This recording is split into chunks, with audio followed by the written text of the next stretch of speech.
Assalamualaikum warahmatullahi wabarakatuh. Alhamdulillahirabbil alamin. Hamdan syakirin hamdan na'imin hamdan mukafi mazidah. Asyhadu an la ilaha illallah wahdahu la syarikalah wa asyhadu anna Muhammadan abduhu wa rasuluh. Ayyuhal muslimun wal muslimat rahimakumullah. Alhamdulillah, pada kesempatan ini mari kita bersyukur kepada Allah Subhanahu wa taala dan bersalawat kepada baginda Rasulullah sallallahu alaihi wasallam. Baik sahabat, insyaallah pada kesempatan ini kita berbincang-bincang kembali dan insyaallah kita akan membahas tentang dunia spiritual atau dunia yang berkaitan tentang ruh. Yang mana jemaah yang dimuliakan Allah Subhanahu wa taala, insyaallah pada kesempatan yang baik ini kita akan membahas dan berbincang-bincang serta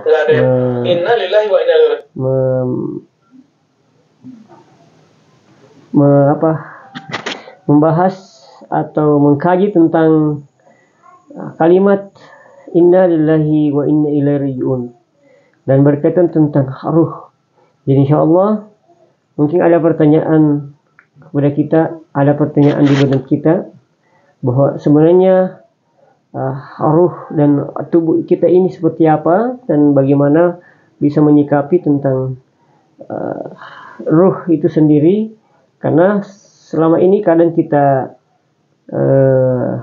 hanya memahami tentang ruhiyah badannya kita ini atau badan kita ini, nah ternyata tubuh kita ini, kehidupan kita ini terdapat dua unsur, unsur jasmania dan unsur rohaniah.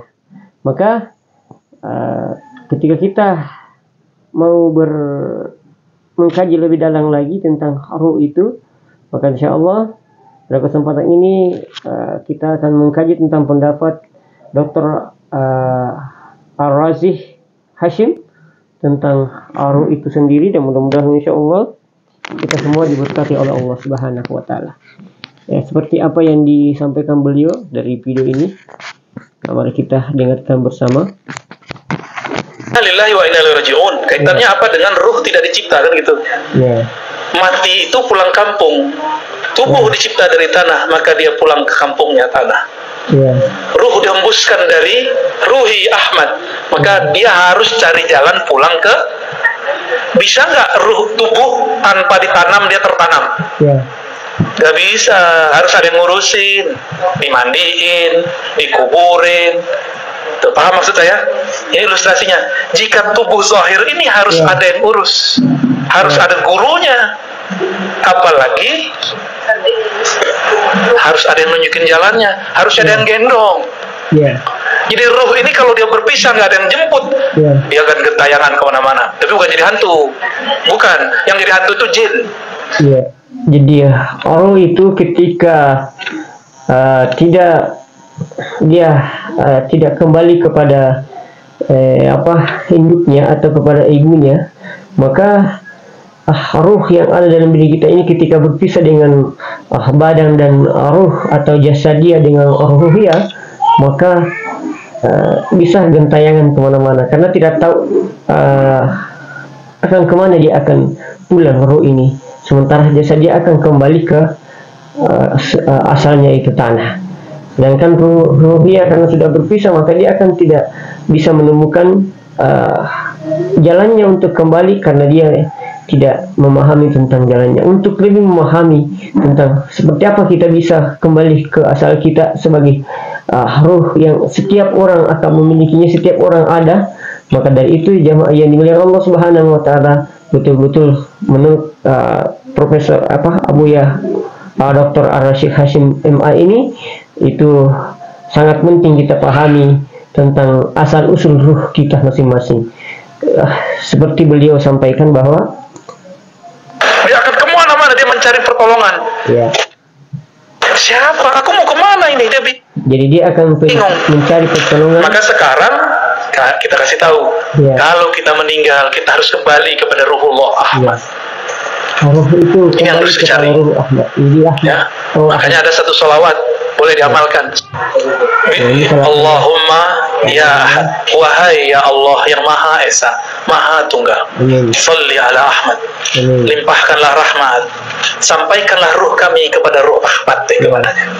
Pulangkanlah ruh kami kepada ruh Ahmad.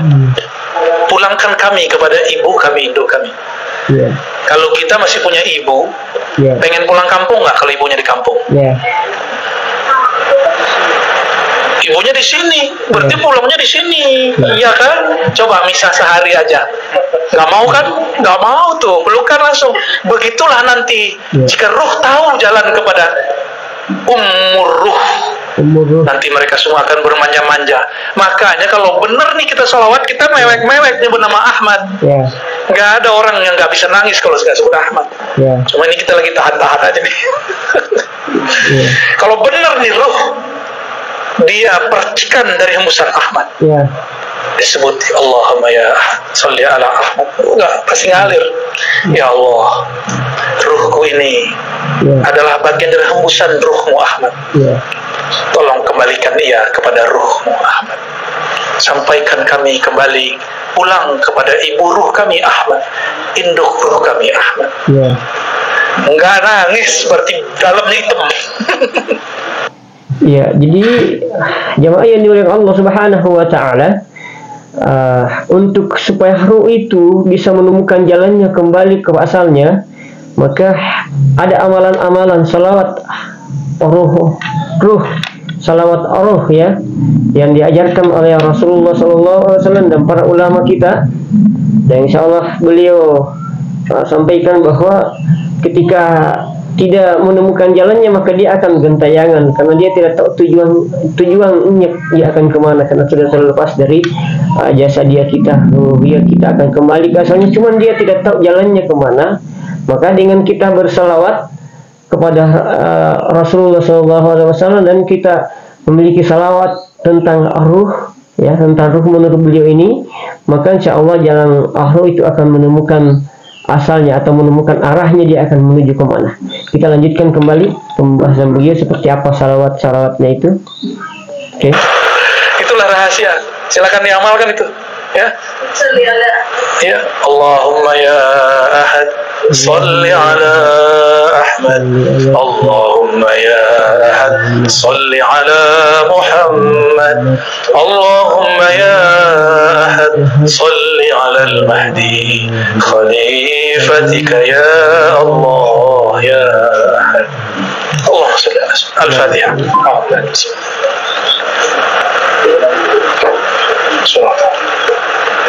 Pulang. Ya, kira-kira begitu. Ya, begitu teman-teman ya. Ada orang kalau dia mau. Ya, jadi ketika kita ingin menemukan jalan kita, karena dalam tubuh kita ada jasad dia atau badan kita ini akan kembali ke asalnya tanah, dan juga ruhiyah yang sudah ditiupkan oleh Allah Subhanahu wa taala itu, supaya menemukan jalannya maka kita amalkan salawat yang diajarkan oleh beliau ini. Dan insyaallah dengan salawat itu, dengan kita lafalkan salawat itu, maka insyaallah jalan untuk kembali ke asal kita, ruh kita itu akan insyaallah akan menemukan jalannya. Sehingga insyaallah ketika dia menemukan jalannya, kira-kira seperti apa rasanya, bagaimana kenikmatan yang akan kita peroleh, jamaah yang dimuliakan Allah Subhanahu wa taala. Maka dari itu jamaah yang dimuliakan Allah Subhanahu wa taala, kita senantiasa mengharapkan itu terjadi. Namun suasana itu bisa terjadi ketika kita senantiasa berusaha dan berupaya untuk menyempurnakan ilmu kita, dan khususnya dengan salawat itu tadi. Kita lanjutkan lagi pembahasan berikutnya. Nangis dia ketawa, dia ngajin nangis deh. Ya. Atau kalau dia mau nangis dia marah-marah dia. Ada juga ya. Itu cara aja untuk mengalihkan, namanya iltifat. Cara aja. Kan repot. Guru mau ngajar nangis mulu ya, repot semuanya. Ya. Ya, tapi ini ketika itu sudah mengalir dalam tubuh kita, sudah betul-betul meresap dalam tubuh kita, ketika kita sering membaca, melafalkan, menghayati dari salawat-salawat itu tadi, maka insya Allah hati kita akan senantiasa luluh, sedikit demi sedikit akan sedang terasa. Dan ketika itu terasa, maka akan berlinang air mata kita, dan akan keluar air mata, dan akan menangislah kita bersedih. Bukan bersedih karena sakit, bukan bersedih karena kita sengsara, bukan, tapi karena ada kesyahduan yang sangat luar biasa, karena sudah menemukan jalannya, atau sudah menemukan di mana kita akan berlabuh, di mana tempat kita akan sampai, siapa yang akan kita temui. Nah, begitu juga ketika kita jamaah yang dimuliakan Allah Subhanahu wa taala, ketika kita punya orang tua dan kita lama berpisah dengan orang tua kita atau orang-orang yang kita sayangi, dan lantas kita ketemu, maka bagaimana rasanya terharu itu, bagaimana rasanya kita gembiranya itu, maka akan terbawa dengan sendirinya air mata yang mengalir dan berlinang dalam suasana di mana kita merasakannya. Maka dari itu jamaah yang dimuliakan Allah Subhanahu wa taala, seyogyanya kita senantiasa insyaallah untuk setiap hari meningkatkan iman dan takwa kita kepada Allah, dan kita belajar lebih banyak lagi. Mari kita lanjutkan pembelajaran yang diajarkan oleh Abuya Dr. Ar-Rasyid Hashim ini. Rasakanlah itu, baca itu kalau bisa pagi atau malam, tahajud 100 kali. Ya. Nikmati itu bacaan. Ya Allah, yang menghembuskan rohku dari Ahmad, pulangkan ruhku kepada ibu ruhku Ahmad. Maka bernamalah Ahmad itu umur ruh, induknya roh, ibunya roh. Ini istilah aja ya, karena sumber kita sebut induk, kita bersumber darinya. Kalau meninggal, insya Allah dia tahu jalan pulang kampung. Ya, biasanya dia ada namanya ya, seharusnya ada namanya tuh. Maka kalau ada wali yang mengerti nama ini, minta nama kepada dia. Biasanya walinya suka nyamar-nyamar juga. Waduh, berat ujian kita. Karena Dajjal itu suka memalsukan diri. Ya, maksudnya beliau ini, jemaah yang dimuliakan Allah Subhanahu wa taala, kita betul-betul belajar dengan cara mencari guru yang benar, guru yang betul-betul bisa memahami dan bisa mengantarkan kita untuk memahami tentang ilmu-ilmu yang berkaitan tentang roh ini, dan bagaimana caranya agar kita mengaplikasikan dalam setiap kehidupan kita. Ya, begitu. Menjadi orang baik. Maka yang mengerti nama ini pasti dia memalsukan dirinya seakan seperti orang yang tamak dunia, jahat, kayak nggak sholat, kayak itu orang yang paling durhaka sedunia. Ya, nah, itu namanya malamatiyah. Itu berat ujiannya. Ya, jadi begini maksudnya beliau ini. Kadang kita ada orang yang terlihat baik, terlihat alim, terlihat memiliki ilmu dan memahami hal tentang ruh ini, dan dia berperilaku sebagaimana yang kita sebenarnya, tapi ternyata jemaah yang dimuliakan Allah Subhanahu wa taala itu lain daripada apa yang sebenarnya kita nampak di pandangan kita dan kita lihat dengan penglihatan kita. Makanya harus berhati-hati untuk mencari guru. Namun disitulah hebatnya Dajjal laknatullah untuk menipu daya kita agar dia bisa berubah atau mencari jalan agar kita bisa masuk dalam perangkapnya. Dan jangan heran ketika ada orang yang di sekeliling kita, mungkin dari penglihatan kasat mata kita, dari penglihatan kita melihat dia melakukan suatu pelanggaran, dia seakan-akan dia melakukan suatu kejahatan, dia seakan-akan dia melakukan suatu kesaliman, dia seakan-akan melakukan suatu keburukan. Ya, lalu kita menjustifikasi atau langsung memvonis bahwa itu orang jelek, itu belum tentu menurut beliau ini. Dan kira-kira seperti apa pandangan kita untuk bisa memahami atau bisa menilai seseorang itu agar kita tidak terjebak di dalam penilaian-penilaian yang salah. Lanjut kita dengarkan. Nah, ujian bagi kita kalau memang punya ruh, coba tanya ke dalam ruh. Jangan hanya pakai akal. Kalau akal kita bilang, masa sih? Akal kan gitu ngomongnya. Kalau ruh dia nggak ngomong begitu. Ya, dulu orang Arab bingung. Muhammad ngaji di mana? Iya. Kok dia bisa mengerti qul huwallahu ahad, Allahu samad, lam yalid wa lam yulad? Itu mereka bingung itu. Nggak ada yang nyekolahin. Itu lewat roh itu. Iya. Maka mereka ngomong, ini bukan dari ahli kitab. Bukan dari ayahnya udah meninggal duluan. Bukan dari ibunya meninggal ketika kecil. Bukan juga dari kakeknya sibuk ngurusin orang. Terus dari mana? Disitulah kemudian Abu Bakar sadar. Oh, kalau Muhammad pasti Allah di belakangnya, gitu.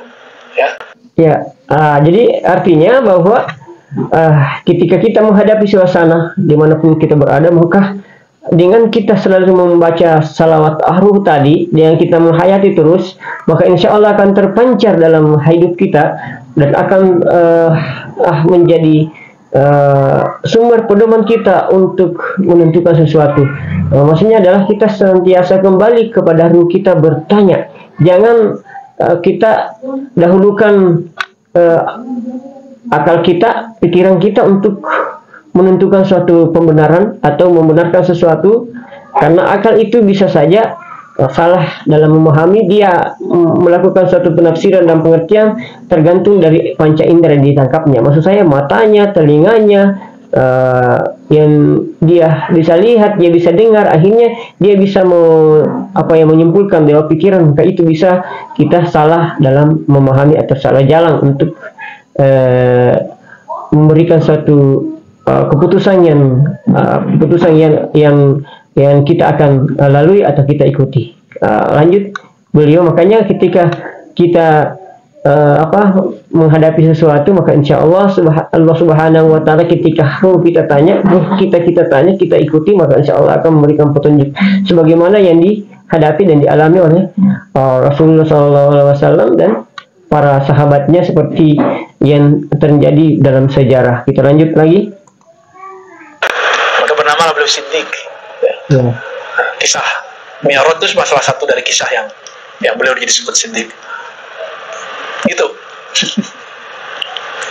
Gitu. Aman. Tarik amalin ya, sholawat ahadi ya. Itu sudah biji-biji sholawat udah. Pangkal-pangkalnya sholawat. Karena sholawat itu banyak, ada Al-Fatih, ada sholawat Nurizat, ada sholawat Tibil Qulub. Ini masing-masing punya fungsi, punya rahasia-rahasia. Ini sholawat ma'rifat. Dan itu nggak dibuat-buat. Itu yang diajarkan oleh beliau ini adalah salawat ma'rifat. Dan itu tidak dibuat-buat atau dijabar-jabarkan sesuai dengan bahasa-bahasa yang kita bikin-bikin sendiri ya, dibikin manusia. Tapi memang itu adalah sudah menjadi pembelajaran dari ulama kita tentang salawat yang insya Allah salah ruh ini bisa mengantarkan kita mendapatkan jalan untuk sampai kepada tujuan kita. Dikasihnya begitu. Siapa yang ngasih? Ya itu tuh. Alhamdulillah yang ngasih. Gitu. Nah, gimana cara koneksinya ya? Kita kan punya ruh. Seharusnya kita bisa juga dong koneksi sama dia. Kenapa kita nggak bisa berinteraksi, terhubung kepada ruh Ahmad? Kenapa kita tidak bisa berkoneksi dengan ruh Ahmad? Kenapa kira-kira jamaah yang diundang Allah Subhanahu Wa Taala? Nah, ini jawabannya. Karena kalau kita punya handphonenya bagus, tapi baterainya swap.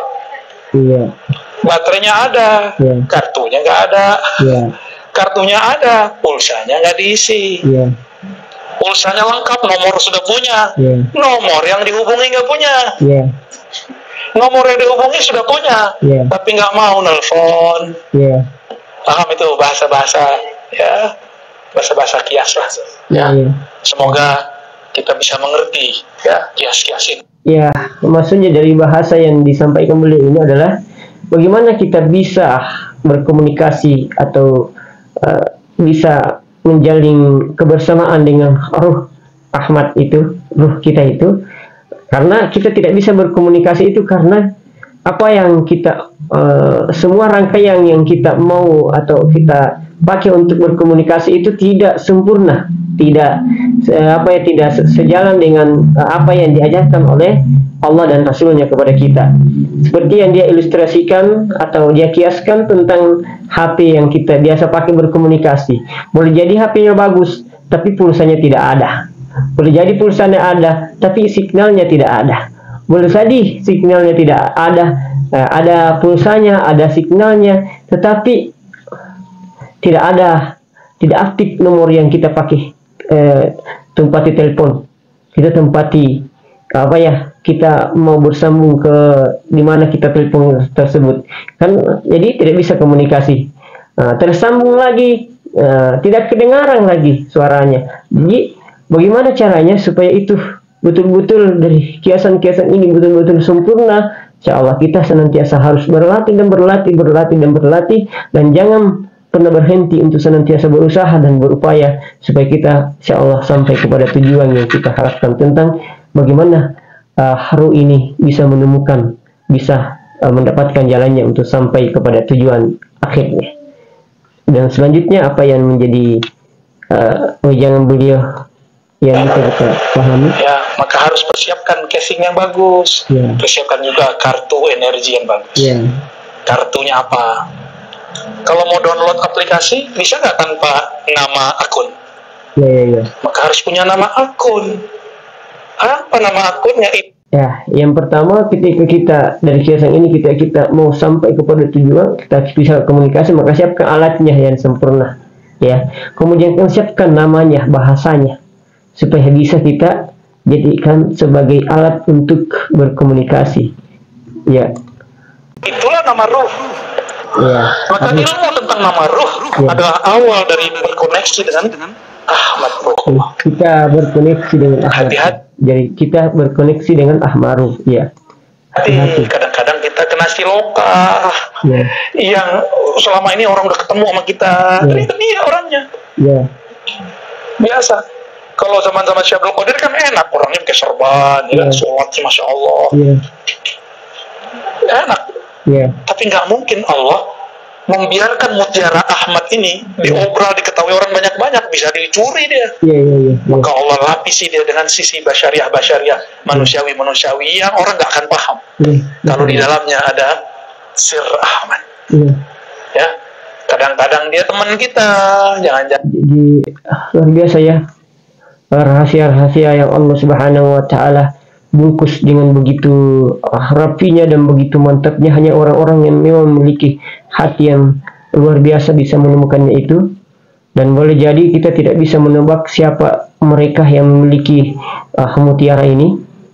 Ya, menurut beliau ya seperti jangan dia tetangga kita, jangan-jangan dia dulu murid kita, jangan-jangan dia dulu guru kita, jangan-jangan dia dulu pernah ziarah sama kita, jangan-jangan dulu kita makan di warteg sama dia, lengkap lah semua. Jangan-jangan kita dulu waktu muda jontok-jontokan sama dia, bisa jadi tuh. Rahasia Allah ini kan ada di mana-mana. Pintar-pintar lah. Kira-kira itu kajian kita malam ini ya. Iya, oke teman-teman. Alhamdulillah kita sudah sampai ke penghujungnya. Jadi beliau sampaikan ini bahwa kita ini memiliki dua sisi dalam hidup kita, ada ruh, ada jasmani, ada ruhiyah kita.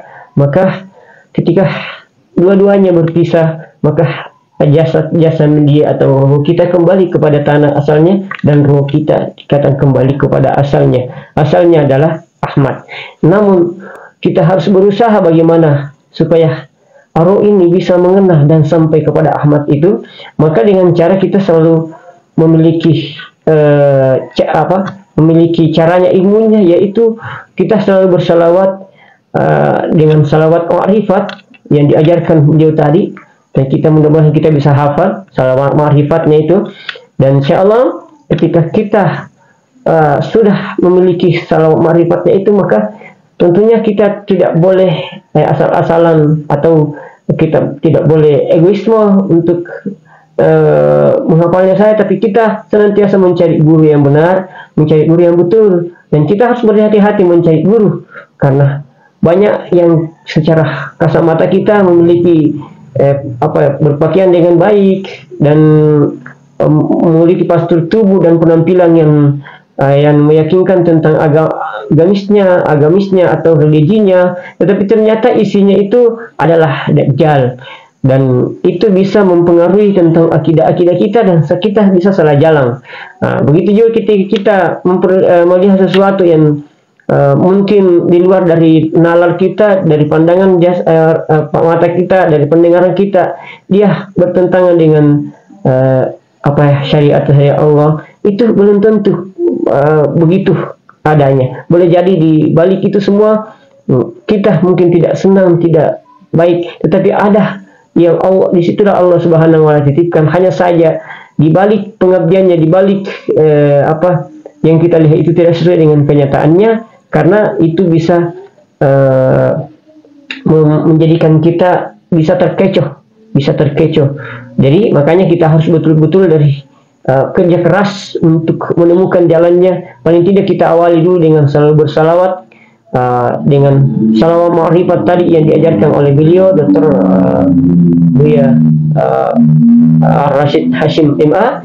Ya, mudah-mudahan insya Allah kita bisa sampai kepada tujuan kita, dan itu kita harus memiliki sarana dan fasilitas yang lengkap yang betul-betul kita bisa pakai. Di samping ada alatnya yang kita pakai, kita sudah siap, dan kita juga bisa berkoneksi kepada siapa yang kita tuju. Itu adalah induk ruhnya atau ruhnya adalah Ahmad.